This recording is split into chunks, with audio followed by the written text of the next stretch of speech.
আজকে চলে এসেছি এমন একটি জনপ্রিয় জৈন তীর্থস্থানে যেখানে ভগবান মহাবীর নির্বাণ লাভ করেছেন। অতি সুন্দর একটা মন্দির, জল মন্দির।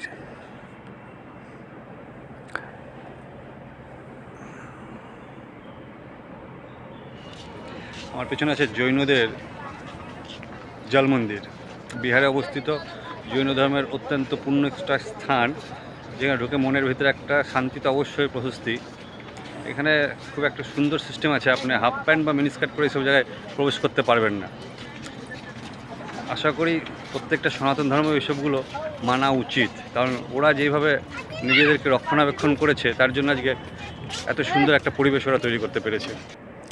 বিহারের নালন্দার কাছে অবস্থিত এই পাওয়াপুরী চারিদিকটা এত সুন্দর, এত পরিষ্কার পরিচ্ছন্ন, আর চারিদিকে পদ্মের ফুলে ভর্তি।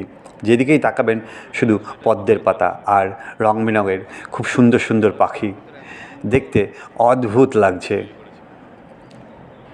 চারিদিকটা এত সুন্দর, অনেকে বলে এটা নাকি পাফিন শহর, মহাবীরের নির্বাণ লাভের জায়গা, যেখানে ভগবান মহাবীর শবধারী স্থানকে চিহ্নিত করে। খুব সুন্দর।